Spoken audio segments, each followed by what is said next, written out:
तो आज के लेक्चर में हम लोग ये सीखेंगे कि जो हमारा डिजिटल मार्केटिंग का कोर्स है, अब इसमें मान लो कि हमें किसी फ्रेश बिजनेस का डिजिटल मार्केटिंग करना है जिसकी मार्केटिंग अभी तक नहीं किया गया है, या जो डिजिटली अभी तक मार्केटिंग नहीं किया हुआ था।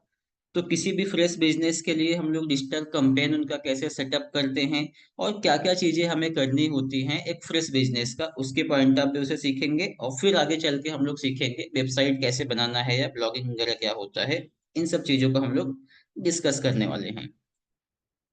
तो अब यहाँ पे देखेंगे तो सबसे पहले कुछ हम लोग रियल टाइम एग्जांपल समझते हैं कि रियल टाइम एग्जांपल में ऐसी कौन सी चीजें, जैसे मान लो मैंने यहाँ पे एग्जांपल लिया हुआ है एक घर का, कि जब भी किसी को घर वगैरह बनाना होता है तो उसके अंदर भी हम लोग बहुत सारी चीजें ऐसी होती है जो यूज करते हैं। एग्जाम्पल के लिए ब्रिक्स वगैरह हो गया, सीमेंट, स्टील, वाटर, सैंड, बालू जिसको बोलते हैं, कुछ लकड़ी वगैरह, और विंडो वगैरह के लिए ग्लास, कुछ टाइल्स। ये सारे वो रॉ मटेरियल हैं आप कह सकते हो, या ये कह सकते हो कि ये वो सारे तो हमारा एक तरीके से रिसोर्सेस हैं जिसको हम लोग यूज करते हैं अपने किसके लिए, होम को या घर को बनाने के लिए या किसी बिल्डिंग को बनाने के लिए। तो ये सारी चीजें हम लोग कंज्यूम कर देते हैं पर्टिकुलर उस स्ट्रक्चर को खड़ा करने के लिए। सेम ऐसे ही जब भी आप किसी वेबसाइट के लिए काम करते हो या किसी वेबसाइट के ऊपर जब आप काम करते हैं, तो उस केस में आपके सामने भी ये सारी चीजें रहती हैं। जहाँ पे जब आप वेबसाइट बनाने जाओगे तो वहां भी आपको कुछ चीजें ऐसी होती हैं जिसके लिए आपको क्या करना होता है कि आपको भी कुछ रॉ मटेरियल होगा जो आप कंज्यूम करोगे या यूज कर दोगे अपनी डिजिटल कैंपेन बनाने के लिए या अपना जो वेबसाइट है उसको क्रिएट करने के लिए। एग्जाम्पल के लिए हम लोग आते हैं यहाँ पे, तो ये कुछ रियल टाइम एग्जाम्पल हो गया हमारा। ये सारी चीजें हम लोग यूज करते हैं जब भी घर वगैरह बनाते हैं वहां पे। अब जब भी हम लोग डिजिटल जाते हैं डिजिटल कैंपेन सेटअप करने के लिए, तो वहां भी हमें जो होता है कुछ चीजों की जरूरत होती है, जिसमें से सबसे पहले हम समझते हैं कि वेबसाइट अगर हम बनाने जाएंगे तो वेबसाइट बनाने के लिए हमें क्या क्या चीजों की जरूरत होती है। तो एक तो आपको हो जाता है डोमेन का रिक्वायरमेंट होता है। मैं नोटपैड ओपन कर लेता हूँ एक बार के लिए।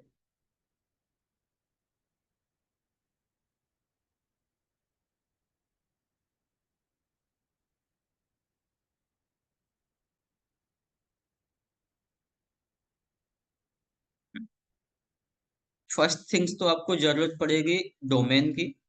अब डोमेन क्या होता है इसको हम लोग अभी थोड़ी देर में समझते हैं। डोमेन के बाद में आपको जरूरत होगा होस्टिंग का, कि जहां से आप क्या करोगे कि अपनी वेबसाइट का होस्टिंग आप लोगे, जहां पे आप अपने वेबसाइट का पूरा डेटा स्टोर करते हो, वो चीजें। इसके अलावा हमें किस चीज की जरूरत पड़ेगी, तो आप कह लो कि एक टूल्स चाहिए हमें, या एक सॉफ्टवेयर चाहिए होता है जिस सॉफ्टवेयर का हम यूज करते हैं किसके लिए, अपनी वेबसाइट को बनाने टाइम पे हमें कुछ सॉफ्टवेयर चाहिए होता है जिसका यूटिलाइज है, जिसको हम यूज करते हैं अपनी वेबसाइट को बनाने के लिए। फिर डिजाइन के पॉइंट ऑफ व्यू से अगर बात की जाए तो हमें कुछ थीम चाहिए होता है, कुछ लोग इसको टेम्पलेट भी कहते हैं। तो आप दोनों को समझ लो, दोनों का मतलब वही है कि जब भी कोई थीम बोलता है तो उसका भी मतलब यही है कि डिजाइनिंग की बात हो रही है कि आपकी वेबसाइट का डिजाइन कैसा होगा। वो सारी चीजें डिसाइड होती है या डिफाइन की गई होती है कहाँ पे, आपके टेम्पलेट या थीम के अंदर। अब ये सारी चीजें क्या होती हैं या इन सब का रोल क्या होता है एक वेबसाइट के अंदर, उसको समझते हैं। तो सबसे पहले हम लोग देखते हैं कि डोमेन क्या चीज है। तो डोमेन की अगर बात की जाए यहाँ पे, तो गाइस डोमेन जो होता है ना वो आपकी वेबसाइट का एक यूनिक एड्रेस होता है, जहाँ पे आप क्या करते हो कि अपनी वेबसाइट जो है उसको ऑनलाइन ले जाने के लिए, या किसी को जब भी कोई सर्च करेगा तो वो वेबसाइट उसको मिलेगी कैसे।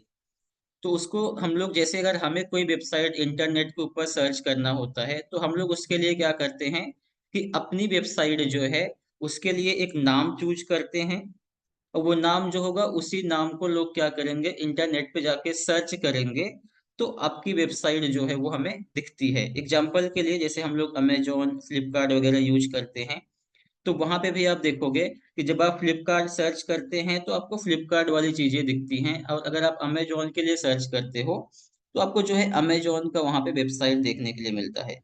सेम ऐसे आप किसी और वेबसाइट के लिए अगर आप वहां पे गूगल पे जाओगे सर्च करोगे, तो बेसिकली हम लोग एक नाम लेते हैं किसी भी वेबसाइट का, और उसी नाम को बोला जाता है आपका डोमेन। एग्जाम्पल के लिए अगर हम लोग गूगल पे जाएं यहाँ से, तो एक बार के लिए गूगल हम लोग सर्च कर लेते हैं। अब जिस भी वेबसाइट पे हमें जाना होता है, हम क्या करते हैं, यहाँ पे उस वेबसाइट का नाम सर्च करते हैं। फॉर एग्जाम्पल गूगल है, तो गूगल का जो डोमेन है google.com करके है। सेम ऐसे जो अलग अलग वेबसाइट होती है, हर वेबसाइट का जो डोमेन होता है वो .com, .in, .org, अगर गवर्नमेंट की वेबसाइट है तो .gov करके रहता है। तो इस टाइप से क्या करना होता है, आपको एक डोमेन खरीदना होता है। कैसे खरीदना है इसको हम लोग अभी आगे समझेंगे थोड़ी देर के अंदर। नेक्स्ट, होस्टिंग जो है, होस्टिंग क्या चीज है। तो जैसे हम लोग अपने फोन में कोई भी डेटा स्टोर करना चाहते हैं, अगर मान लो कि आपके फोन में अगर मेमोरी ना हो, जो हमारे फोन के अंदर एक्सटर्नल या स्टोरेज होता है, या कह लो इंटरनल स्टोरेज होता है, अगर वो स्टोरेज हमारे फोन में ना मिले, तो होगा क्या कि हम अपने फोन के अंदर ना तो कोई डेटा स्टोर कर सकते हैं। एग्जाम्पल के लिए कुछ लोग मूवी डाउनलोड करके रख लेते हैं, कुछ लोग गाना वगैरह सॉन्ग्स वगैरह सुनते हैं, तो उसको डाउनलोड करके रखते हैं। तो हम लोग अपने फोन में किसी भी टाइप की फाइल्स को स्टोर करें या रखें, उसके लिए रिक्वायर्ड होता है कि आपके पास में मेमोरी होना चाहिए। और जितने स्पेस आपके पास मेमोरी के अंदर रहेगा, मान लो कि आपके फोन का जो मेमोरी है वो कुछ 4 GB का है या 8 GB का है, तो आप अपने फोन के अंदर भी उतना ही डेटा स्टोर कर सकते हो, 4 GB या तो 8 GB। सेम ऐसे ही अगर हम लोग वेबसाइट की बात करें, तो जब भी आप किसी भी वेबसाइट को विजिट करते होंगे, तो वहां पे भी कुछ तो डेटा ऐसा है ना जो स्टोर हुआ रहता है, जैसे कि टेक्स्ट जो हम लोग पढ़ते हैं जा करके, या वेबसाइट पे हमें इमेजेस दिखते हैं, जो इमेज होते हैं वो सारी चीजें। इसके अलावा देखेंगे तो बहुत सारे ऊपर वेबसाइट के ऊपर जाओगे तो वीडियो कंटेंट होते हैं। वीडियो कंटेंट के अलावा कुछ जिफ फॉर्म में इमेजेस होते हैं। तो वो सारा जो फाइल्स होता है आपका, वो भी तो कहीं ना कहीं स्टोर होता होगा। और स्टोर होता होगा तभी आपको वो इंटरनेट का यूज करते हैं, जब आप तो एक्सेस कर पाते हैं उसको। तो जो आपका डोमेन है, ये चीजें हो गई कि लोग कैसे आप तक पहुंचेंगे इंटरनेट का यूज करके, कि अगर आपको सर्च करना है किसी को, तो आपके डोमेन का यूज करेंगे, उस डोमेन का यूज करके वो क्या करेंगे कि आपको एक्सेस कर सकते हैं इंटरनेट पे। अब आपने अपनी वेबसाइट के ऊपर कौन सा डेटा स्टोर किया है, कितना टेक्स्ट है, कितना इमेज है, या और किस अलग अलग टाइप का आपने डेटा रखा हुआ है वहां पे, उसको एक्सेस करने के लिए जरूरी ये है कि आपका जो डेटा है वो कहीं ना कहीं इंटरनेट पे स्टोर होना चाहिए, क्योंकि तभी वो आप वहां से एक्सेस कर सकते हो। अब ऐसे क्यों, तो अगर जो डेटा आप अपने फोन में रखते हो, उसको एक्सेस करने के लिए आप क्या करते हैं कि आपका फोन ही यूज करते हो, तभी आप उसको एक्सेस कर सकते हो या उस डेटा को आप यूज कर सकते हो। एग्जाम्पल के लिए मान लो आपके पास दो फोन है, तो जो आपने पहले फोन में डेटा रखा है वो पहले फोन से ही आप एक्सेस कर सकते हो, ना कि दूसरे फोन से। क्यों, क्योंकि वो डेटा पूरा का पूरा आपका ऑफलाइन स्टोर होता है। और जब भी कोई डेटा आप ऑनलाइन स्टोर करते हो, जैसे यूट्यूब, यूट्यूब पे जितने भी कंटेंट पड़े होते हैं, आप चाहे तो किसी भी फोन से, किसी भी इलेक्ट्रॉनिक डिवाइस से जिसमें इंटरनेट आप यूज कर सकते हैं, उसका यूज करके एक्सेस कर सकते हो। क्यों, क्योंकि वो इंटरनेट के ऊपर स्टोर होता है। तो होस्टिंग को अगर आप एक लाइन में कहना चाहो, तो आप ये कह सकते हो कि जो आपकी होस्टिंग होती है ना, वो आपका ऑनलाइन स्टोरेज होता है, या आपका ऑनलाइन मेमोरी होती है, जहाँ पे आपकी वेबसाइट का सारा डेटा स्टोर होता है, या आपकी वेबसाइट की सारी फाइल्स स्टोर होती हैं। और जब भी कोई इंटरनेट पे आपकी फाइल से रिलेटेड जा करके सर्च करता है, तो उसको आपकी फाइल जो है वो दिखती है वहां पे। ठीक है। तो ये आपका होस्टिंग का यूज हो गया। अब इसके बाद में अगर हम लोग थियरी के ऊपर आते हैं, तो आप यहाँ पे देखेंगे, a domain is the unique address और name that identify your website on the internet. अब यहाँ पे देखा जाएगा तो यूनिक एड्रेस होता है। एग्जाम्पल, जैसे हम लोग की फैमिली मेंबर्स के अंदर आप देखेंगे, तो जितने भी फैमिली मेंबर्स हैं, सभी के अलग अलग नाम होते हैं। अब अलग अलग नाम क्यों होते हैं, कि जब भी किसी को कॉल किया जाए, किसी को बुलाया जाएगा, तो उसको उस नाम से ही हम बुलाते हैं, ताकि वो आइडेंटिफाई कर सके कि हमें किसको बुलाना है, और जिसको बुलाया जा रहा है वो भी समझ पाए कि हमें ही बुलाया जा रहा है। सेम ऐसे ही इंटरनेट के ऊपर ना लाखों करोड़ों वेबसाइट्स हैं। अब उन लाखों करोड़ों वेबसाइट में से आपकी वेबसाइट कौन सी है, ये कैसे पता चलेगा। तो वो पता करने के लिए हम क्या करते हैं कि अपनी वेबसाइट का एक यूनिक नेम देते हैं, जहां से जब भी किसी को हमारी वेबसाइट को एक्सेस करना होगा या हमारी वेबसाइट को फाइंड करना होगा, तो वो क्या करेगा, वही नाम हमारी वेबसाइट का सर्च करेगा इंटरनेट पे जाके, और वो हमारी वेबसाइट को जाकर के एक्सेस कर सकता है। ये चीज आपका हो जाता है डोमेन। नेक्स्ट आप देखेंगे नेक्स्ट पैराग्राफ के अंदर, तो यहाँ पे भी यही चीज लिखा रहेगा, it what user type into their web browser to access your site. कि जो यूजर लोग क्या करते हैं, अपने ब्राउजर के अंदर टाइप करते हैं आपकी वेबसाइट को एक्सेस करने के लिए या आपकी वेबसाइट को देखने के लिए। एग्जाम्पल के लिए हमने यहाँ पे हमारी वेबसाइट का यूआरएल दिया है ankititsolutions.com करके, कि आप इस वेबसाइट को जो है कुछ इस टाइप से सर्च करोगे तो ये वाली वेबसाइट आप इंटरनेट के ऊपर जाके एक्सेस कर सकते हो। सेम ऐसे ही गूगल है, तो गूगल की केस में आप क्या कर सकते हो, google.com। अमेजोन है तो amazon.com। फ्लिपकार्ट है तो flipkart.com। तो ऐसे ही बहुत सारी वेबसाइट्स होती हैं जिन वेबसाइट्स को आप जाके इंटरनेट पे सर्च कर सकते हो।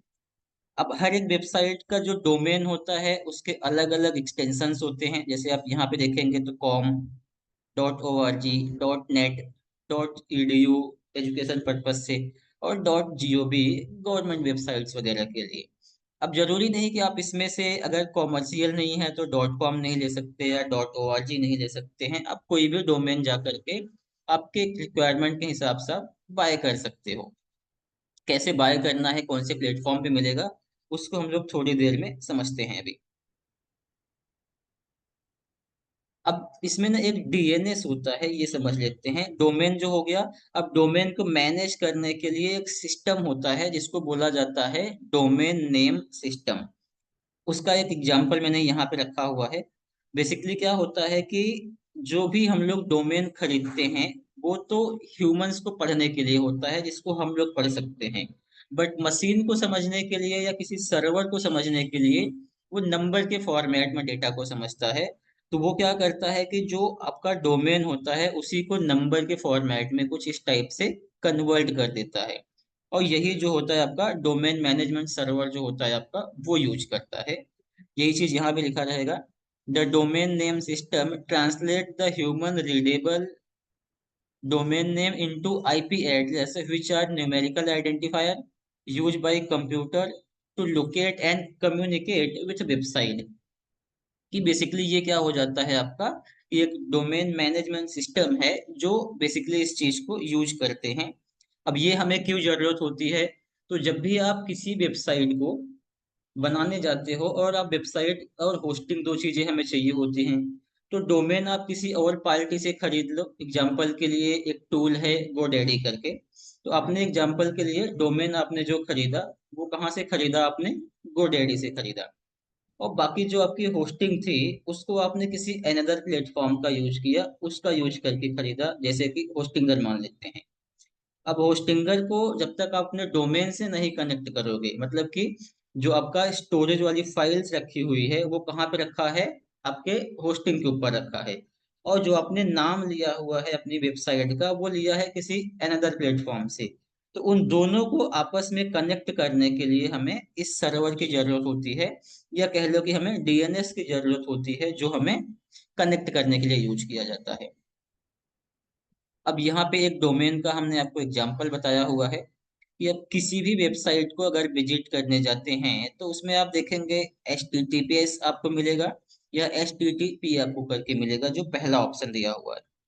नेक्स्ट www, ये आपका एक सब डोमेन हो जाता है। और google.com जो रहेगा आपका, गूगल जो हो गया आपका डोमेन का नाम हो गया। और जो .com है आपका, ये कह सकते हो डोमेन का टॉप लेवल एक्सटेंशन हो जाता है। ये बेसिकली ये .com, .org या .net, ये सारे आपकी वेबसाइट के या आपके डोमेन के एक्सटेंशंस होते हैं, जिसको आप बाय करते हो आपके हिसाब से। जो भी आपको जरूरत होती है उस चीज को आप यहाँ से ले सकते हो जाके। अब होस्टिंग, तो होस्टिंग क्या हो जाएगा, वही चीज जो मैंने आपको थोड़े टाइम पहले अभी एक्सप्लेन किया था, कि होस्टिंग हमारी जो है वो क्या होती है। Web hosting is the service that store and make your website accessible on the internet. कि ये एक सर्विस हो जाएगी जो आपकी वेबसाइट को इंटरनेट के ऊपर स्टोर करने के काम में आती है, और इंटरनेट से ही लोग आपकी वेबसाइट को एक्सेस कर सके, इसके लिए इस चीज को यूज किया जाता है। Next, when you create a website, website बनाने के बाद में उसमें वेरियस टाइप के फाइल्स होते हैं। वेरियस टाइप का फाइल का मतलब यहाँ पे जैसे इमेज हो गया, आपकी वेबसाइट पर और भी अलग अलग टाइप के डेटा होते हैं। तो उन सब डेटा को वो क्या करता है कि आपके वेबसाइट के ऊपर से ऑनलाइन ही स्टोर कर देता है, और जब भी कोई ऑनलाइन उस चीज को जाके सर्च करते हैं तो वो उसको वहां से एक्सेस कर सकते हैं जाकर के। There are different type of web hosting available, including shared hosting, virtual private server, dedicated hosting and cloud hosting. अब मतलब यहाँ पे ये है कि आप जो स्टोरेज बाय करते हैं वो स्टोरेज भी अलग अलग टाइप के होते हैं, जहाँ से आप क्या कर सकते हो कि अपने रिक्वायरमेंट के हिसाब से आप अलग अलग होस्टिंग भी बाय कर सकते हो। जैसे कि मान लो आप वेबसाइट बनाने वाले हो, तो वेबसाइट के लिए जो होस्टिंग होगी वो अलग होस्टिंग यूज किया जाएगा। या आप मान लो क्लाउड स्टोरेज पे डेटा स्टोर करना चाहते हैं, तो उसके लिए आप अलग टाइप की होस्टिंग को यूज कर सकते हैं। ये भी हम आगे समझेंगे कौन कौन सी होस्टिंग होती है या कौन सी होस्टिंग किसके लिए होता है। Each type offer varying level of performance, control and resource depending on the need of your website। कि ये सारे के सारे होस्टिंग्स जो होते हैं, बेसिकली एक लाइन में बोला जाए तो आपका जो वेबसाइट का डेटा है वो क्या करते हैं कि इंटरनेट पे स्टोर करना और एक्सेसिबल बनाते हैं, कि जब भी कोई उसको नेट पे सर्च करेगा तो आप एक्सेस कर सकते हैं वहां से जाके। ये कुछ एग्जांपल है आपके होस्टिंग का कि आपका जो वेब होस्टिंग है ये कैसे काम करता है। जैसे कि आपकी वेबसाइट्स की फाइल्स हो गई, वो फाइल आप कहाँ पे रखोगे, आपके होस्टिंग के ऊपर रखोगे। अब होस्टिंग क्या है, मैंने पहले ही आपको बताया था कि एक ऑनलाइन स्टोरेज होता है, एक ऑनलाइन मेमोरी होती है जहाँ पे आप सारा डेटा स्टोर करोगे। नेक्स्ट, फिर इंटरनेट के एक्सेस करके लोग क्या कर सकते हैं कि वेबसाइट के जो यूजर्स हैं, जो आपकी वेबसाइट को यूज करना चाहते हैं, वो इंटरनेट का यूज करके आपके सर्वर से डेटा सीधा आपकी वेबसाइट के थ्रू एक्सेस कर सकते हैं जाके। तो ये फंडामेंटल आप समझ लो किस चीज का हो गया आपका, वेब होस्टिंग का, डोमेन का। कि जब भी आप वेब होस्टिंग और डोमेन खरीदोगे तो उस केस में आपको कैसे क्या किस चीज का रोल होता है, वो सारी चीजें हैं।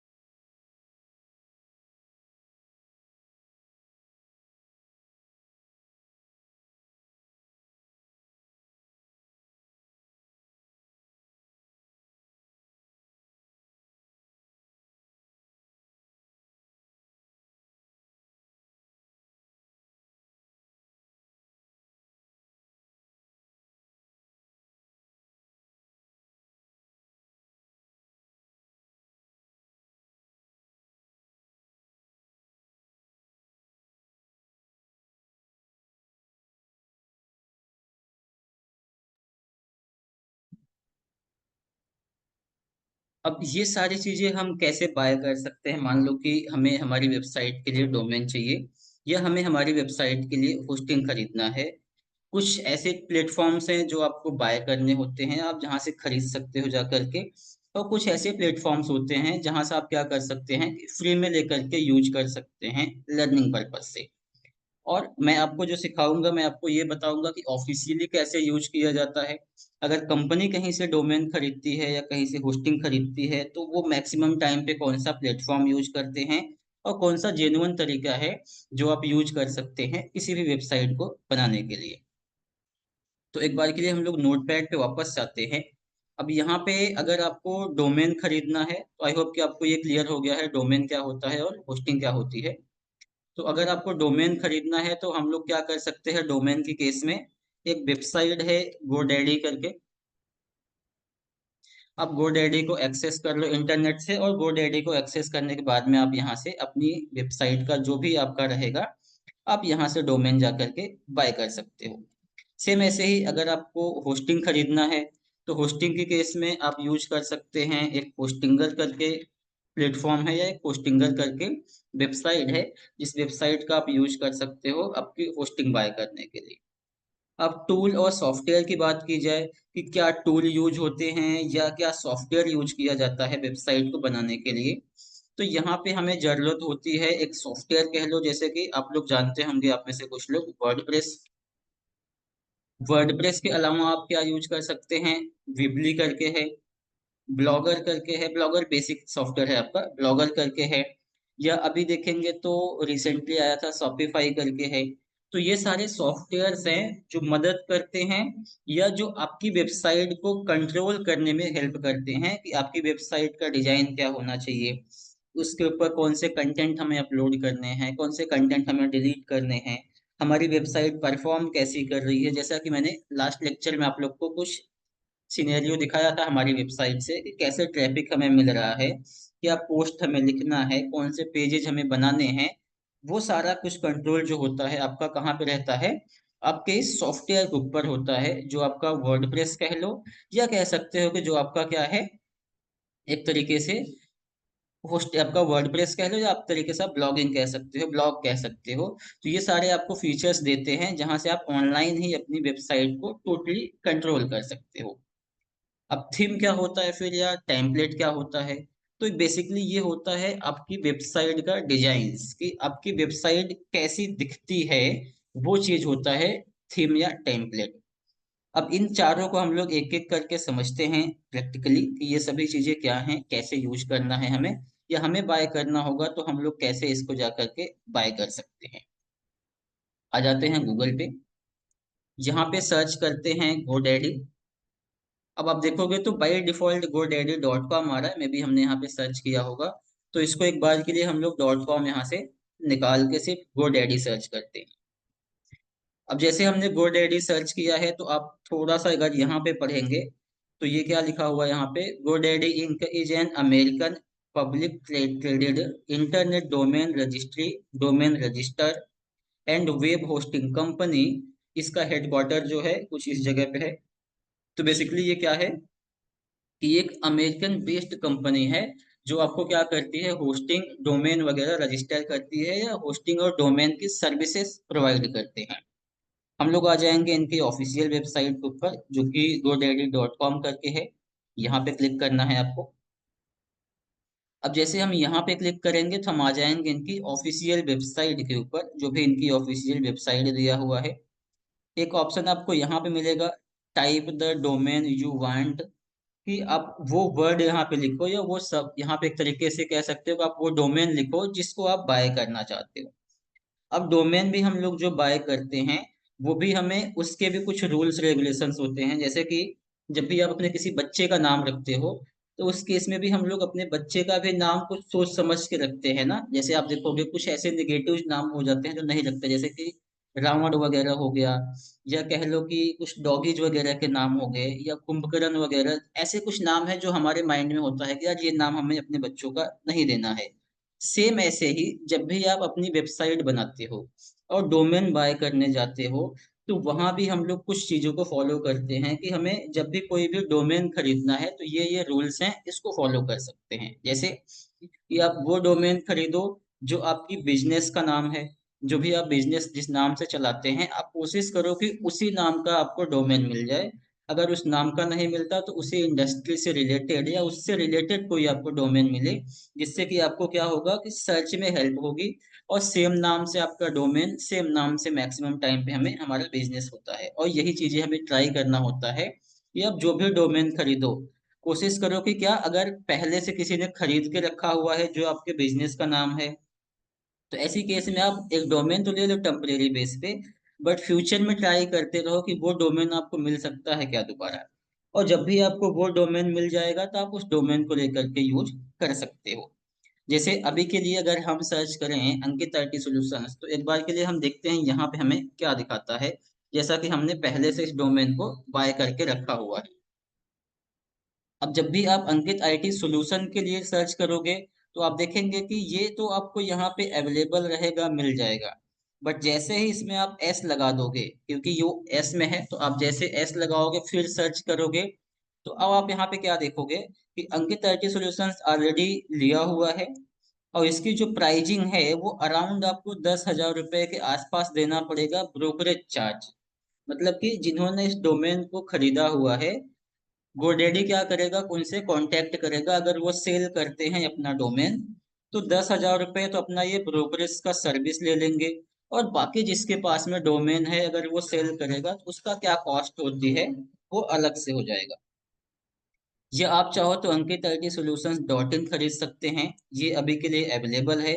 और इसका जो प्राइस आप देख रहे हो यहाँ पे कुछ डोमेन का प्राइस आपका 1 रुपया है। ये जरूरी नहीं कि आपको 1 रुपये में ही मिलेगा, आगे जाओगे तो ये कुछ हजार रुपये आसपास 800-900 रुपये हो जाएगा। तो ये आपका डोमेन हो गया।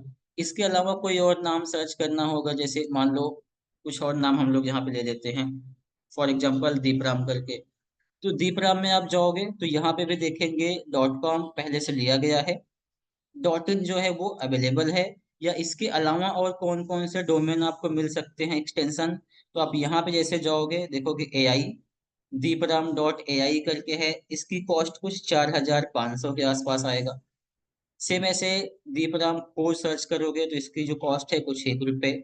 और आगे जाओगे ऐसे तो यहाँ पे आपको और भी बहुत सारे एक्सटेंशंस मिलते हैं जो नॉर्मली लोग यूज कर सकते हैं। तो जब भी हमें किसी भी डोमेन को बाय करना होगा तो हम लोग क्या कर सकते हैं, यहाँ से ही जा करके खरीद सकते हैं। एग्जाम्पल के लिए मैं एक दूसरा डोमेन को ही ले लेता हूँ। मैंने यहाँ पे सर्च किया मिश्रा मार्केटिंग, तो देखेंगे आप ये मिश्रा मार्केटिंग .com हमें मिल सकता है कुछ इतने रुपए का, अभी ये 1 रुपया हमें दिखा रहा है। मान लेते हैं कि ये डोमेन हमें खरीदना है, इस डोमेन के साथ हमें आगे कंटिन्यू करना है। तो यहाँ पे क्लिक कर लो मेक इट योर पे। अब जैसे हम यहाँ पे क्लिक करेंगे तो नॉर्मली जैसे आप अमेजोन पे, फ्लिपकार्ट पे या किसी भी ई-कॉमर्स की वेबसाइट पे कोई भी प्रोडक्ट अपना ऐड टू कार्ट करते हो कि बाद में खरीदना है तो आप बाद में खरीद लो, या आप उसको ऐड टू कार्ट करके कंटिन्यू करके बाय कर सकते हो। तो यहाँ पे मेक इट योर्स का वही मतलब है, यहाँ पे बाय बटन का मतलब था। जैसे ही हमने मेक इट योर पे क्लिक किया, आप यहाँ पे नेक्स्ट पे क्लिक कर लो। इधर यहाँ आपको एक ऑप्शन मिलता है कंटिन्यू का कि हमें आगे जाना है इस डोमेन के साथ में, तो कंटिन्यू पे क्लिक कर लेते हैं। कंटिन्यू पे जब क्लिक करोगे तो आप देखेंगे कि आपके सामने कुछ इस डोमेन से रिलेटेड कुछ एक्स्ट्रा चीजें आ जाती हैं, जैसे कि फुल प्रोटेक्शन। अब फुल प्रोटेक्शन में क्या रहेगा कि जो हैकर्स लोग हैं उनसे आपकी वेबसाइट को बचा सकते हैं ये, या कह सकते हो कि जो अनऑथराइज्ड चेंजेस होते हैं वो नहीं कर सकते हैं कोई अदर पर्सन।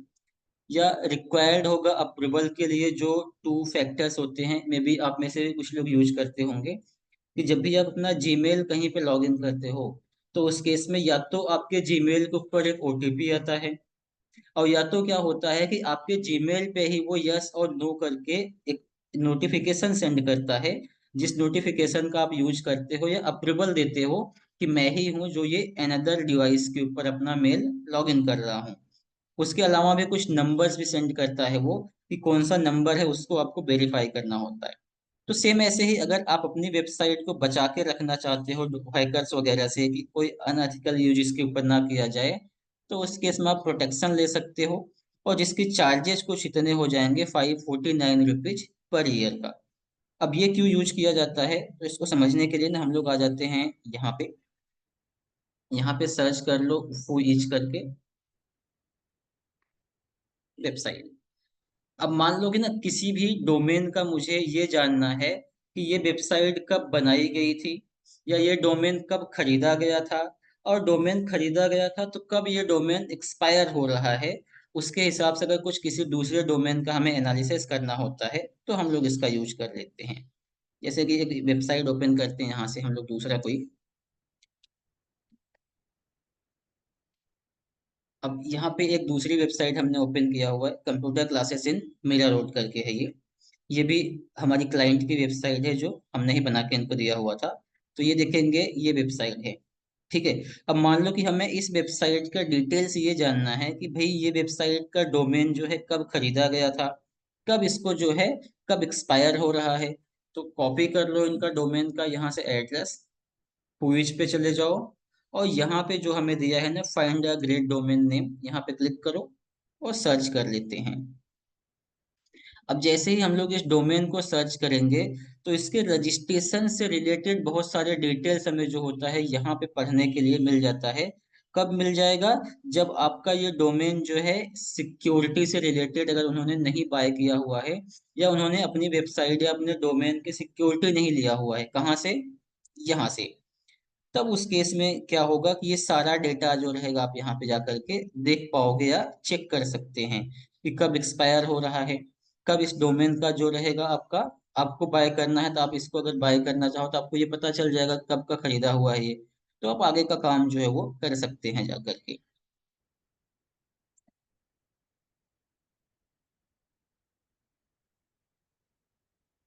यहाँ पे देखेंगे तो अब देखोगे तो नेम, यहाँ से होस्टिंगर ऑपरेशनल है, ये हुईज हो गया। अब यहाँ पे एक्सपायर कभी हो रहा है ये, तो 9/5/25 को हो रहा है। रजिस्टर कब किया गया था, तो 9/5/24 को किया गया है। अपडेट्स 9/7/24 को, मतलब कि इस वेबसाइट के ऊपर कब लास्ट अपडेट किया गया था। अब इसका जो डीएनएस सर्वर है ना, थोड़े टाइम पहले ही मैंने आपको अगर याद होगा तो यहाँ पे बताया था, इसके ऊपर, यहाँ पे, कि आपका जो डीएनएस सर्वर है ये क्या करता है कि आपके डोमेन को नंबर के फॉर्मेट में कन्वर्ट कर देता है। तो वो डेटा आप कुछ यहाँ से भी ये सारा इंफॉर्मेशन आप जाके देख सकते हो कि आपका ये डीएनएस सर्वर का एक तरीके से हो जाएगा। और बाकी की डिटेल्स आप यहाँ पे देख सकते हो जाकर के। अब यही सारी चीजें हमें क्या करना होता है कि अगर हम चाहते हैं कि हमारी वेबसाइट का जो ये सारा इंफॉर्मेशन है ये कोई अनएथिकल लोग ना यूज कर पाए, या इस सारे इंफॉर्मेशन को हम हाइड कर दें कि कोई देख ही ना पाए हमारे इस सब इंफॉर्मेशन, तो यहाँ से हम लोग इस प्रोटेक्शन को रख लेंगे। इधर हम क्या करेंगे, यहाँ से सीधा नो पे क्लिक करेंगे। अब जब नो पे क्लिक करोगे तो होगा क्या कि जब भी कोई इस वेबसाइट को सर्च करेगा तो जो भी आपने डोमेन लिया है ये सारा इंफॉर्मेशन जो रहेगा उसको दिख सकता है। आगे जाएंगे नो के बाद में, फिर प्रोफेशनल ईमेल करके एक ऑप्शन होता है। अब ये प्रोफेशनल ईमेल क्या हो जाएगा, एग्जाम्पल मान लेते हैं, जैसे कि google.com है ना। अब google.com का कुछ टीम है, मान लो उनकी एक अकाउंटिंग का डिपार्टमेंट है या उनका मार्केटिंग का डिपार्टमेंट है, इधर एचआर का डिपार्टमेंट है। तो हम क्या करते हैं कि एचआर का डिपार्टमेंट है तो एचआर डिपार्टमेंट के लिए एक सेपरेट डोमेन बना देंगे। तो क्या हो सकता है, वो कुछ इस टाइप से आपका हो जाएगा, ये निकाल देंगे पूरा यहाँ से, आप HR रख लो और @google.com। नॉर्मली अभी तक हम लोग जो यूज करते होंगे वो @gmail.com करके यूज करते हैं। अब gmail.com जो है ना वो भी एक वेबसाइट है, अगर आप इसको यहाँ पे सर्च करोगे तो ये है क्या, बेसिकली इनका एक जीमेल का टूल है। ठीक। और दोबारा आप देखोगे तो होता क्या है कि इसी के पहले जो भी आप नाम देते हैं यहाँ पे आपका नाम ऐड हो जाता है, फॉर एग्जाम्पल कुछ इस टाइप से @gmail.com। तो इससे हम ये आइडेंटिफाई कर लेते हैं कि ये जो जीमेल बनाया गया है ये गूगल का जीमेल बनाया हुआ है। ऐसे ही आप याहू के ऊपर जाओगे तो याहू की जो वेबसाइट है पहले आपका नाम ऐड हो जाएगा, फिर yahoo.com करके या जो उनका है वो वेबसाइट आपकी ऐड हो जाती है। तो बेसिकली आपका ये जो हो जाता है प्रोफेशनल ईमेल्स, ये लोगों को वेरीफाई करने के लिए होता है। मान लो हम एक कंपनी है और हमने किसी को जॉब के लिए ऑफर लेटर भेजा हुआ है। अब वो कंपनी ये कैसे पता करेगी कि ये जो मेल हमें आया है ये मेल उसी कंपनी से आया हुआ है या किसी थर्ड पार्टी ने या किसी और ने स्पैम करने के लिए भेजा है। बेसिक सा मतलब ये है कि जिसको भी आप अपना मेल भेजोगे वो कैसे वेरीफाई करेगा कि ये मेल ऑफिशियल है या अनऑफिशियल तरीके से कहीं और से भेजा हुआ है। तो उस केस में हम क्या करते हैं कि अपने ही वेबसाइट के कुछ प्रोफेशनल ईमेल्स बना लेते हैं और उन ईमेल्स को हम लोग यूज करते हैं जब भी हमें कहीं पे यूज करना होता है। अलग अलग डिपार्टमेंट के हिसाब से वो सारे ईमेल्स हम लोग यूज करते हैं। जैसे कि आप कह सकते हो एचआर के लिए एचआर का हो जाएगा, अकाउंटेंट का डिपार्टमेंट होता है तो उसके अंदर अकाउंट्स करके जीमेल आप बना सकते हैं। मार्केटिंग का है तो आप मार्केटिंग डॉट उसके बाद उसके बाद जो भी आपका वेबसाइट का डोमेन होगा वो सारी चीजें कर सकते हैं। इसको हम लोग प्रैक्टिकल भी समझेंगे आगे चल के जब हम लोग होस्टिंग लॉगिन करेंगे वहां पे। तो अभी के लिए आप ये समझ लो कि आपका ये डोमेन रजिस्ट्रेशन के लिए ये सारी चीजें होती हैं। तो यहाँ पे हमने क्या देखा कि जब भी आप डोमेन खरीदोगे तो आपको प्रोटेक्शन का ऑप्शन मिलता है कि आप उसको प्रोटेक्ट कर सकते हो। साथ ही साथ आपको एक ऑप्शन मिलता है कि आप चाहो तो ऑफिशियल डोमेन खरीद सकते हो या प्रोफेशनल डोमेन आप इनका यूज कर सकते हो, जिसका कॉस्ट क्या होगा, टोटल कुछ 34 रुपए महीने के आपका कॉस्ट हो जाएंगे। तो मैंने यहाँ से दोनों को नो कर दिया है, मुझे एक्स्ट्रा चीजें यहाँ पर अभी के लिए नहीं मान लो खर्च करनी है। सीधा हम आ जाएंगे कंटिन्यू टू कार्ड के ऊपर। अब जैसे आप कंटिन्यू टू कार्ड पे क्लिक करोगे तो नॉर्मली जैसे बाकी वेबसाइट्स के ऊपर होता है कि आप वहां पे क्या कर सकते हो कि जो भी आपकी वेबसाइट्स है उसको आप यहाँ से यूज कर सकते हो या सामान खरीद सकते हो जाके अमेजोन, फ्लिपकार्ट वगैरह पे। अब यही चीजें आप यहाँ भी देख सकते हो। आपका डोमेन का जो डॉट कॉम है वो कितने साल के लिए आपको खरीदना है, 1 साल, 2 साल, 3 साल, 5 साल के लिए। तो आप यहाँ पे क्लिक कर लो, आपको यहाँ पे ऑप्शन मिल जाएगा। अगर मैं ये 1 साल के लिए खरीदूंगा तो 1 साल का जो भी कॉस्ट इसका हमें पड़ेगा वो कुछ यहाँ पे देखेंगे तो 949 रुपीज हो जाता है। ठीक है।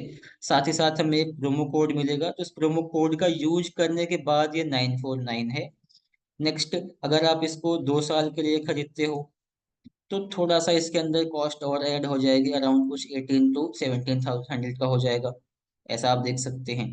अगर 3 ईयर के लिए खरीदोगे तो जैसे जैसे आप अपना डोमेन का जो है ना टाइम इंक्रीज करते जाओगे, जितना लॉन्ग टर्म के लिए आप खरीदोगे उतना रुपए क्या रहेगा आपका, ये इंक्रीज होता जाएगा। अब जैसे यहाँ पे ये कुछ 2500 रुपये, 2600 रुपये में आप इस डोमेन को 3 साल के लिए बाय कर सकते हैं। और 3 साल के बाद जब आप इसको दोबारा रिन्यू करने जाओगे, अगस्त 2027 में आपको इसको रिन्यू करना पड़ेगा, तो उस केस में फिर आपको इतने रुपए देने पड़ेंगे। अब इससे आपने क्या समझा कि जो आपका डोमेन है और जो आपकी होस्टिंग है, ये दो के दोनों जो है ना रिकरिंग मोड के अंदर होते हैं। अब रिकरिंग मोड क्या हो जाएगा आपका, तो रिकरिंग मोड को आप ऐसे समझ लो कि आप एक तरीके से कह सकते हो कि हमारा फोन होता है मोबाइल, मोबाइल में हम लोग हर महीने रिचार्ज करते हैं ना। अगर किसी महीने में हम लोग रिचार्ज ना करें तो हो गया क्या कि हम कॉल भी कहीं नहीं कर सकते हैं और ना ही हम लोग कहीं पे इंटरनेट यूज कर सकते हैं।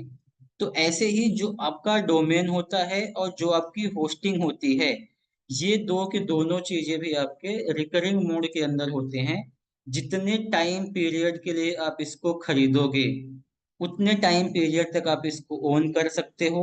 और उसके बाद आपको दोबारा इसको अगर आप चाहते हो कि आपके साथ कंटिन्यू रहे, जैसे हम चाहते हैं कि हमारा कॉलिंग का जो सर्विस है वो कंटिन्यू चलता रहे, तो ऐसे केस में हम क्या करते हैं कि दोबारा से अपने फोन का रिचार्ज करते हैं ताकि हमारी जो सर्विसेज है उसको हम यूज कर सकें। ऐसे ही आपका जो डोमेन होगा, जो आपकी होस्टिंग होगी, इन दोनों को भी आपका क्या रहेगा, ये दो के दोनों रिकरिंग मोड में होंगे। आपने अगर 3 साल के लिए डोमेन खरीदा तो 3 साल के बाद दोबारा से आपको रिचार्ज करना पड़ेगा, या कह लो कि दोबारा से आपको जा करके ये रिन्यू करना होगा, कि ताकि आपके पास में आपका डोमेन कंटिन्यू आगे भी चलता रहे। और सेम ऐसे ही आपका जो होस्टिंग है, तो होस्टिंग भी तो फ्री में रहेगा नहीं, क्योंकि वो भी आपको ऑनलाइन स्टोरेज दे रहा है। तो ऑनलाइन स्टोरेज अगर वो दे रहे हैं तो उनके पास भी बहुत सारे सर्वर होंगे, या कह लो कि एक डेटाबेस होगा जहाँ पे सारा डेटा स्टोर करते होंगे। उस डेटा को भी मेंटेन करने के आपसे वो चार्जेज लेते हैं मंथली बेसिस पे या ईयरली बेसिस पे। तो आपको अगर मंथली बेस पे चाहिए तो आप मंथली बेसिस पे खरीद लो उनसे, और ईयरली बेसिस पे चाहिए तो आप ईयरली बेसिस पे जाके उनसे खरीद सकते हो। तो ये दो तो आपके रिकरिंग मोड के अंदर आ गए, डोमेन और होस्टिंग। नेक्स्ट आपका यहाँ पे क्या है, टूल या सॉफ्टवेयर। तो ये आपको ऑलमोस्ट फ्री मिल जाता है। आप वर्डप्रेस पे काम करोगे तब भी फ्री है, ब्लॉगर पे काम करोगे तब भी फ्री है, या किसी और टूल्स को आप यूज करते हो तो मोस्टली ये फ्री होता है, जिसको आप डाउनलोड करके सेटअप कर सकते हो अपनी वेबसाइट को। और जो आपका टेम्पलेट होता है ये वन टाइम होता है, आप वन टाइम यूज करोगे लाइफ टाइम के लिए। ये आपको एक बार खरीदना है आपका होस्टिंग जो रहेगा या डोमेन जो है आपका या थीम जो है आपका। तो कुछ चीजें आपकी ऐसी हैं जो आपको ओवर द टाइम हमें क्या करना पड़ेगा, रिन्यू करना पड़ेगा। और कुछ चीजें आपके पास में ऐसी हैं जो हमने एक बार खरीद लिया तो हमारा काम हो गया लाइफ टाइम के लिए। ये अपनी वेबसाइट कोई बनाई तो उस वेबसाइट का डिजाइन जो है वो लाइफ टाइम के लिए आपके पास है। हाँ, उस पर रिस्ट्रिक्शंस ये हो सकता है कि आप एक ही वेबसाइट के ऊपर उसको यूज कर सकते हो, या एक से ज्यादा वेबसाइट के ऊपर यूज कर सकते हैं, तो कितनी वेबसाइट पे यूज कर सकते हो ये डिपेंड करता है कि आपने जहां से ये थीम खरीदा हुआ है वो आपको क्या फीचर्स दे रहा है, मल्टीपल वेबसाइट का ऑप्शन दिया है या वन टाइम वेबसाइट का एक वेबसाइट का ऑप्शन दिया हुआ है। तो आई होप कि आपको डोमेन क्या होता है, होस्टिंग क्या होती है, थीम क्या होते हैं, टूल्स क्या यूज करने हैं, ये चीजें क्लियर हुई होंगी। अब आते हैं हम लोग होस्टिंग खरीदना कैसे है। हमको डोमेन की बात हमने किया, डोमेन कैसे खरीदना है, होस्टिंग कैसे खरीदना है, उसके ऊपर अगर हम लोग जाएं तो यहाँ से सिंपल आप इसको खरीदने के लिए क्या करोगे, आई एम रेडी टू पे। अब जब पे करने जाओगे तो आप यहाँ पे देखेंगे कि मेरी कंपनी का पूरा एड्रेस यहाँ पे दिखा रहा है, क्योंकि हमने हमारा ऑफिशियल आईडी यहाँ पे लॉग इन किया हुआ है। प्लस आप देखेंगे तो यहाँ पे हमारा जो पेमेंट का मेथड है, पेमेंट का मेथड भी हमें बता रहा है कि ये मेथड आप यूज कर सकते हैं इसके लिए, पेमेंट करने के लिए। तो मुझे अभी तो नहीं खरीदना ये चीजें। सीधा हम यहाँ से कंटिन्यू टू परचेज पे क्लिक करेंगे।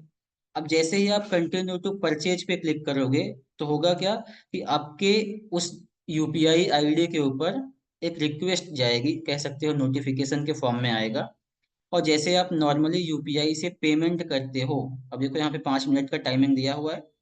अब 5 मिनट के टाइमिंग में क्या रहेगा ना, आपका जो यूपीआई है, आपका जो जीपे है, या जो भी आपने वहां पे यूपीआई का एड्रेस दिया हुआ था, उसके ऊपर एक रिक्वेस्ट गई है और इतने रुपए का रिक्वेस्ट है वो। आपको क्या करना है, उस रिक्वेस्ट को ओपन करना है और सीधा आप पेमेंट पे क्लिक करोगे। जो भी आपने वहां पे, हम लोग यूपीआई पिन देते हैं, आपका पिन दोगे और पिन देने के बाद में ये डोमेन सीधा आपके अकाउंट के अंदर ऐड हो जाएगा।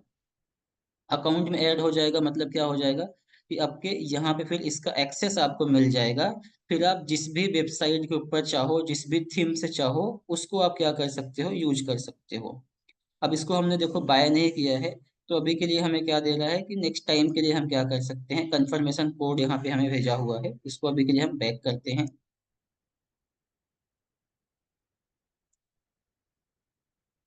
यहाँ पे आप सर्च कर लो होस्टिंग के लिए, जब अगर हमें होस्टिंग खरीदना है। अब होस्टिंग खरीदने का क्या फायदा होगा कि अगर आप होस्टिंग बाय करने जाओगे तो होस्टिंग भी आपको अलग अलग टाइप का या अलग अलग लेवल का मिलता है, अपने रिक्वायरमेंट के हिसाब से हम लोग खरीद सकते हैं। नॉर्मली अभी आप देखेंगे तो जो चार्ज आपको दिखा रहा है होस्टिंग का, वो कितना दिया हुआ है, 149 रुपीज आपका मंथली है। और 3 मंथ के लिए आपको ये फ्री में मिलेगा। तो ये आपका जो 149 है ये भी कंडीशनल है, जो 3 मंथ फ्री मिलेगा ये भी कंडीशनल है। ये भी आगे थोड़ी देर में पता चलेगा जब यहाँ पे आ जाओगे तब। अब यहाँ पे देखोगे अगर, तो यहाँ पे क्या बोला गया, सिंगल वेबसाइट्स के लिए अगर आप लोगे तो 69 रुपीज मंथली चार्जेस के हिसाब से आप ये यूज कर सकते हो। अब 69 का मतलब क्या हो जाएगा कि आप कैलकुलेटर ओपन कर लो, यहाँ पे 69 को मल्टीप्लाई करो 12 से, जो भी अमाउंट होता है आपका वो आ जाएगा। For example 69 × 12। अब कितना रुपया, कुछ 800, 850, 900 रुपये जो होता है आपका ये होस्टिंग का हो जाता है। अब इसमें मिलेगा क्या आपको, तो नीचे जाओगे, आप एक वेबसाइट बना सकते हो। 10,000 मंथली विजिटर्स आपकी वेबसाइट को विजिट कर सकते हैं। 50 GB तक आपको स्टोरेज मिल सकता है। बाकी यहाँ पे कुछ फाइल्स वगैरह हैं कि आप कितनी फाइल्स या कितनी डायरेक्टरी, इसके नंबर्स आप फाइल्स स्टोर कर सकते हैं।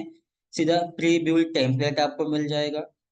आपका जो वेबसाइट आप वर्डप्रेस पे सेटअप करना चाहोगे या पहले से कोई वेबसाइट है तो उसको आप माइग्रेट वगैरह कर सकते हैं। तो ये कुछ फीचर्स यहाँ पे मिलते हैं आपको, जो पर्टिकुलर इसके अंदर मिलेगा। मेनली हम क्या देखना चाहेंगे यहाँ पे कि कितना वेबसाइट हमें बनाने के लिए दे रहे हैं, क्या हमें स्टोरेज मिल रहा है इनकी साइड से, प्लस हमें एसएसएल सर्टिफिकेट मिल रहा है क्या इनका साथ में। तो आप यहाँ पे जाओगे तो यहाँ पे देखेंगे तो आपको एसएसएल सर्टिफिकेट भी अगर दिया होगा इन्होंने, यहाँ पे देखेंगे तो दिया हुआ है फ्री में। अब ये क्या होता है ना, तो बेसिकली ये आप किसी वेबसाइट पे जाओगे, जैसे आप यहाँ पे आते हैं इसके ऊपर, तो यहाँ पे देखोगे आप HTTPS करके आपको दिख रहा है। जो एस का फॉर्मेट है ना, जो एस लिखा है वो सिक्योरिटी का साइन है। अगर आपके किसी ऐसी वेबसाइट पे जाओ और वो वेबसाइट आपको बता रहा है कि ये वेबसाइट अनसिक्योर है, जिसको आप यूज कर तो रहे हो बट ये अनसिक्योर है, आपका जो भी डेटा आप यहाँ पे अपडेट करोगे या जो भी डेटा आप अपना शेयर करोगे इनके साथ में, वो डेटा आपका सिक्योर नहीं है। तो ऐसी केस में क्या हम अपना वहाँ पे क्रेडिट कार्ड का इंफॉर्मेशन या डेबिट कार्ड का इंफॉर्मेशन या बैंकिंग का इंफॉर्मेशन फिल करेंगे? डेफिनेटली नहीं देंगे, क्योंकि जब हमें ये पता है कि यहाँ पे सिक्योरिटी नहीं है हमारे पर्सनल इंफॉर्मेशन का या पर्सनल डेटा का, तो हम क्या करेंगे, ऐसी वेबसाइट को विजिट करने से बचेंगे, या ऐसी वेबसाइट के ऊपर हम अपना कोई भी पर्सनल इंफॉर्मेशन जो है वो शेयर नहीं करेंगे। तो मेक श्योर करना होता है कि आप जो भी वेबसाइट बना रहे हो उसका एसएसएल सर्टिफिकेट आपके पास में होना चाहिए। वो बेसिकली आप यहाँ पे ही सीधा अगर HTTPS आ रहा है, इट मीन्स कि वो ऐसे मतलब कि सर्टिफाइड है या सिक्योर वेबसाइट है। अगर ये चीज आपको नहीं दिख रही है तो इसका मतलब वेबसाइट हमारी ये जो है वो सिक्योर नहीं है। ऐसे ही अगर दूसरा हम लोग यहाँ पे देखेंगे, सेकंड प्लान जो है ये आपको 149 के हिसाब से मंथ के हिसाब से मिल जाएगा। अब 149 में आपको यहाँ पे 3 मंथ मिलेगा फ्री। यहाँ पे ऐसा कुछ नहीं है 3 मंथ, तो यहाँ पे जो आपको ऑप्शन दिखाया है, मैंने जैसे बोला ना कंडीशनल है ये, तो कंडीशन इसका क्या है कि आप जब भी खरीदेंगे, कौन सा वाला ऑप्शन है इनका, प्रीमियम वाला ऑप्शन जब इनका बाय करोगे, तो प्रीमियम ऑप्शन में क्या देंगे आपको, 3 मंथ फ्री में देंगे कि आप 12 महीने का खरीदोगे तो 15 महीने तक आप यूज कर पाओगे। साथ ही साथ जो यहाँ पे एक वेबसाइट थी, आप यहाँ पे 100 वेबसाइट बना पाओगे, मतलब कि अब आप यहाँ पे अपनी वेबसाइट के साथ साथ 95 99 अलग अलग क्लाइंट के वेबसाइट को अपने ही होस्टिंग के ऊपर होस्ट कर सकते हो। नॉर्मली हम क्या करते हैं, जब भी कोई वेबसाइट बनाते हैं, हमसे मेरा मतलब मार्केटिंग एजेंसीज है, जब भी कोई भी वेबसाइट हम बनाते हैं तो हम लोग एक शेयर्ड होस्टिंग खरीदते हैं, जहाँ पे अब जैसे आप ये देखोगे 149 के अंदर हमें 100 डोमेन या 100 वेबसाइट होस्ट करने के लिए देता है। अब इसका टोटल कॉस्ट क्या हो जाएगा, अराउंड कुछ 4,000 के आसपास आएगा। एक बार इसको भी कैलकुलेट कर लेते हैं हम लोग। तो यहाँ से 149 ले लो, मल्टीप्लाई 12। अब ये जो है कुछ अच्छा इतना आ रहा है, तो ये कुछ है इतना रुपए आपका साल का हो जाएगा, और जब 2 साल के लिए खरीदेंगे तो ये कुछ 4,000 के आसपास, 3400 3500 हो जाएगा, 3500 मान लो। ठीक है। तो अब ये 1 साल अगर मैंने खरीदा, तो 1 साल में मैं क्या कर सकता हूँ, अपने अलग अलग क्लाइंट की वेबसाइट भी यहाँ पे होस्ट कर सकता हूँ। और हम जब क्लाइंट की कोई भी वेबसाइट बनाते हैं तो उनसे हम लोग चार्जेस भी लेते हैं, वही पूछते हैं कि उनको पर्सनल होस्टिंग चाहिए या शेयर्ड होस्टिंग चाहिए। मान लो हमने उनसे 10,000 रुपये चार्ज किए एक वेबसाइट को बनाने का, जो 5 से 6 पेज की वेबसाइट है। अब 6 पेज की वेबसाइट है, तो मैंने तो होस्टिंग पहले से बाय करके रखा हुआ है, होस्टिंग हमें खरीदने की जरूरत नहीं है यहाँ पे। हाँ, उनके लिए डोमेन खरीदना पड़ेगा। अब डोमेन का कॉस्ट हम लोगों ने देखा था, वो डिपेंड करता है किसी कीवर्ड के ऊपर। जिस कीवर्ड का डिमांड ज्यादा है उसका क्या होगा, ज्यादा कॉस्ट आपको देना पड़ेगा। और जिस कीवर्ड की डिमांड कम है, मतलब जिस शब्द को लोग कम सर्च करते हैं इंटरनेट पे, उसका पैसे आपको जो रहेगा कम देना होता है। इसके अंदर आपको 100 वेबसाइट मिलेगी। जो यहाँ 50 GB स्टोरेज था, यहाँ पे आपको 100 GB स्टोरेज मिलेगा। यहाँ पे जो इतनी फाइल्स थी इसका डबल है। नीचे जाओगे तो आपको यहाँ पे SSL सर्टिफिकेट फ्री मिलेगा।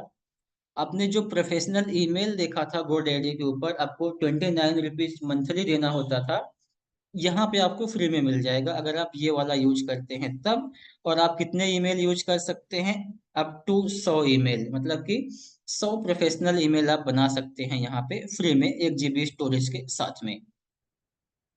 इसके बाद में आपको यहाँ पे डोमेन फ्री में मिल जाएगा, आप देखेंगे यहाँ पे, तो 749 रुपए तक अगर डोमेन की कॉस्ट है, कोई डोमेन आप ऐसा लेते हो जो 749 रुपये या उससे कम में आता है, तो आपको फ्री में यहाँ पे डोमेन भी मिल जाएगा। तो कहने का मतलब अगर आप होस्टिंग खरीदते हैं यहाँ से, तो आपको अलग से डोमेन भी बाय करने की जरूरत नहीं है, और अलग से आपको हर एक वेबसाइट के लिए भी होस्टिंग खरीदने की जरूरत नहीं होती है।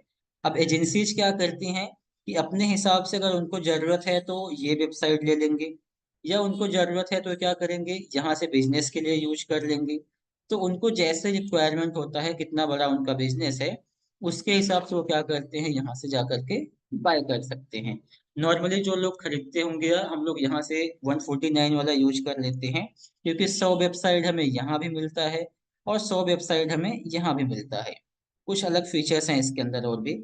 बाकी अगर आप ये यूज करना चाहोगे क्लाउड स्टार्टअप के लिए, तो आप देखेंगे आपको 300 वेबसाइट होस्ट करने के लिए यहाँ पे मिल जाती है, कि 300 अलग अलग वेबसाइट जो है आप ना यहाँ पे क्रिएट कर सकते हैं, जा करके अपनी इस होस्टिंग के ऊपर सेटअप कर सकते हो।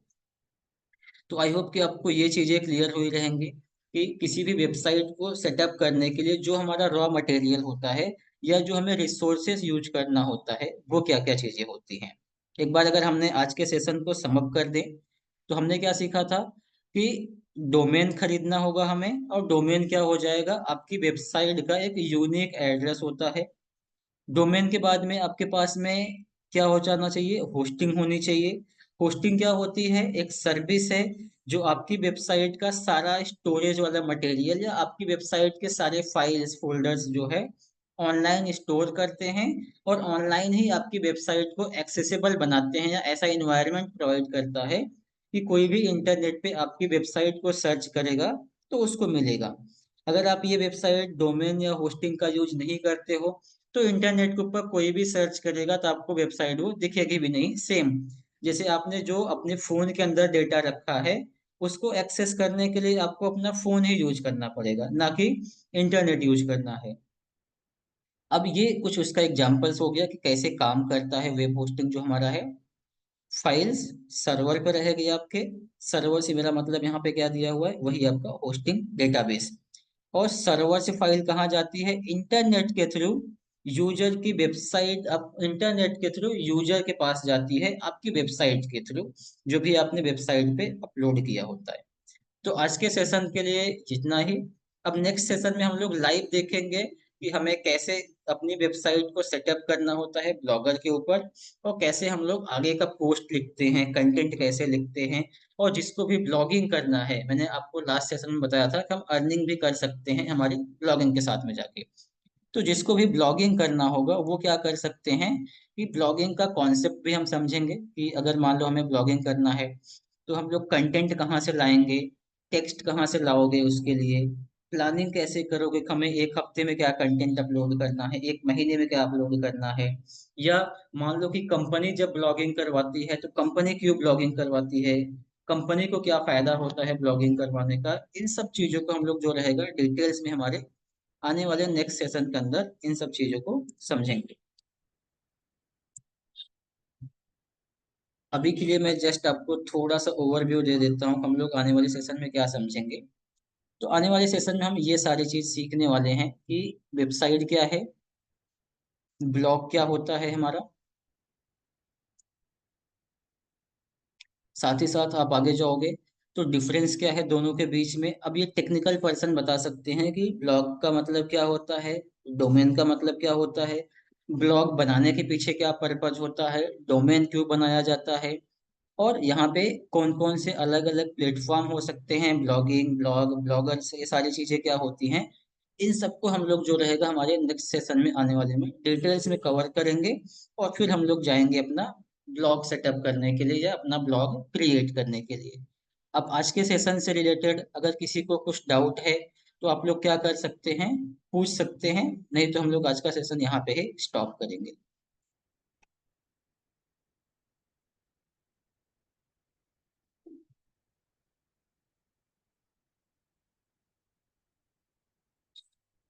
तभी सब कुछ डाउट है।